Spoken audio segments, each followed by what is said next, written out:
What's up, everybody? I'm just talking about the Adobe stock. In the 5-year, you're down 70%.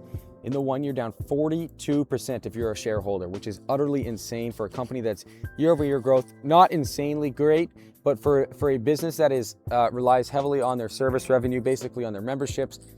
They're growing at 12% after inflation around 9%, not bad. And you're seeing a company like Adobe drop down 63%, mostly because of the AI fears. Now, Adobe is not going out of business. While the company has faced backlash, their CEO has dropped out, etc., lots of things, they continue to grow at approximately $27 billion double-digit revenues in their cloud and digital media sectors. Now, they've seen a massive pullback. However, and an analysis note that the company generates billions in free cash flow. Guys, cash flow is the most important thing. That allows them to go into other sectors, go into other types of businesses to adapt.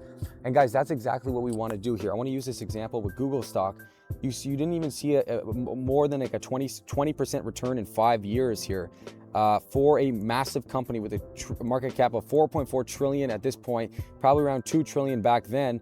And year-over-year growth of 21%. People were scared that AI, you can see, yes, investors frequently sold Google stock out of the fear that generative AI chatbots would take over their search engines. Everybody would just flock to searching things up on AI, searching things up on Anthropic, and nobody would use their search engines. Thus, they would not be able to have any ad revenue, and they would lose that part of their business. Well, look how that turned out. You can now search up anything, and Gemini is right there, and they integrate it into their business, and that's exactly what I want Adobe to do. A software company ability to utilize AI is a critical advantage. Now, I don't know exactly how Adobe will do it. I know that they have to adapt, and they have to adapt their business in other ways. They can't just rely on Adobe Acrobat and their reoccurring revenue. They need to now use their cash flow to go into other businesses, sectors.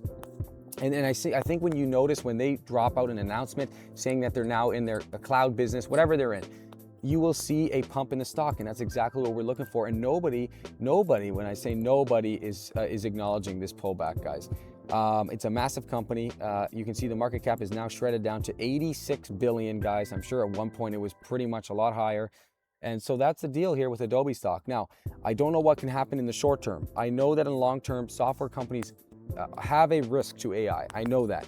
But if we're betting a short-term bet here, like I won't bet that Adobe will stay around for 20 years. I'm just betting a short-term bet here that the software play will rebound based on the fact that they have reoccurring revenues, they continue to make money, and if they deploy that money into another business and get away from just the software aspect, and that's why investors are so freaking out about it, I think that we can see a nice little trend upwards. So please subscribe, like, and that's my thoughts on Adobe.